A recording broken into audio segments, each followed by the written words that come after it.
A False Alarm, written by K. Natwar Singh. The third Non-Aligned Movement NAM Summit was held in Lusaka, Zambia, early in September 1970. In those far off, less hectic and less demanding days, the Prime Minister travelled on commercial airlines. The only special concession the airline would make was to leave the seat next to her vacant so that she could keep her books, files, and papers on it. At the Santa Cruz Airport in Bombay, the Prime Minister was seen off by the Governor, the Chief Minister, and J.R.D. Tata. A smooth takeoff.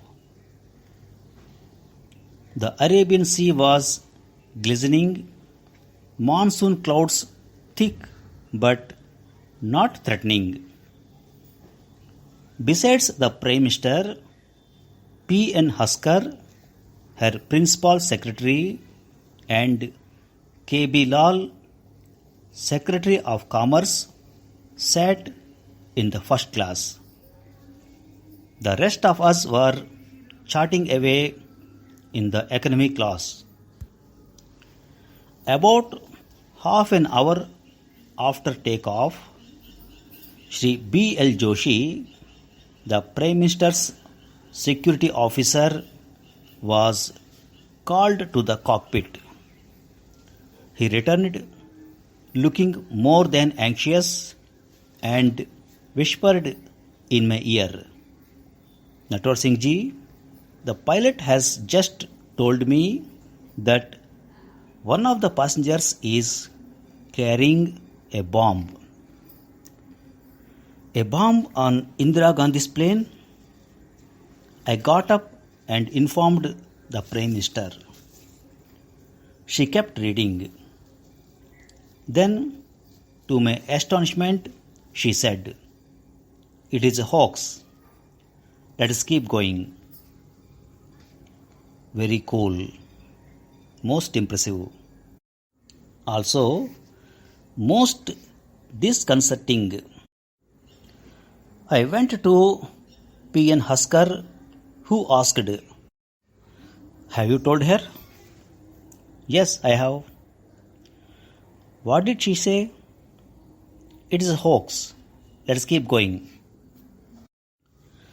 Haskar said nothing for a few moments. Then came this unambiguous command, "Natwar, tell the Prime Minister that on matters concerning her security, the deciding authority is her secretary. We are flying back to Bombay."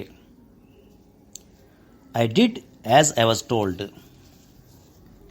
"Do what you like," was Mrs. Gandhi's dismissive remark. The plane turned around, dumping most of the petrol in the Arabian Sea.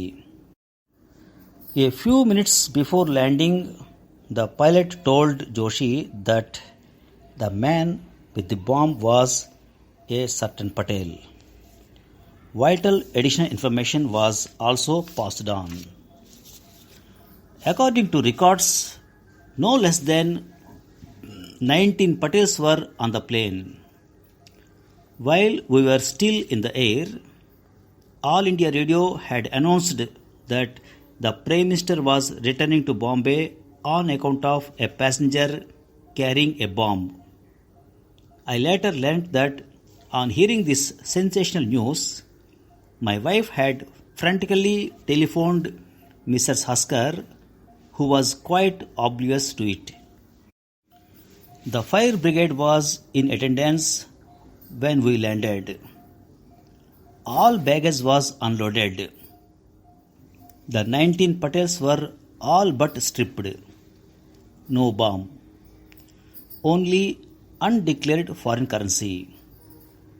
The search took more than 2 hours. There was no point in going to the Raj Bhavan in the short time we had before the next flight.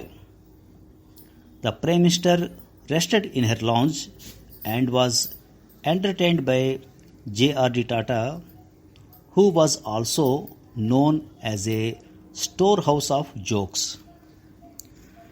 The Prime Minister afterwards walked up to a bookstall, browsed through several volumes, and bought Airport by Arthur Haley. The bookshop owner refused to accept payment but was eventually persuaded. We took off for Nairobi and then on to Lusaka. The Zambian President Kenneth Kaunda and Indira Gandhi felt comfortable in each other's company. She was 7 years older than him and he respected her as an elder, not only as the Prime Minister of a great country. We stayed there for 3 days. Thank you very much. Now some of the words and their meanings. A bomb on Indira Gandhi's plane. I got up and informed the Prime Minister. She kept reading.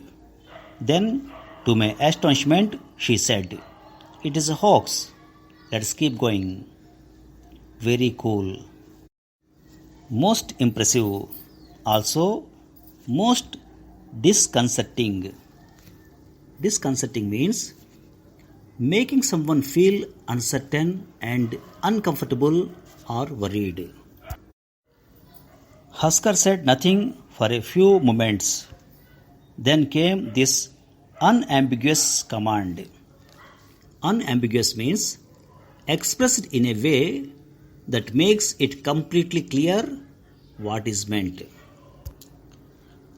All India Radio had announced that the Prime Minister was returning to Bombay on account of a passenger carrying a bomb. I later learned that on hearing this sensational news, my wife had frantically telephoned Mrs. Husker, who was quite oblivious to it. Oblivious means not aware of what is happening around one. Thank you very much.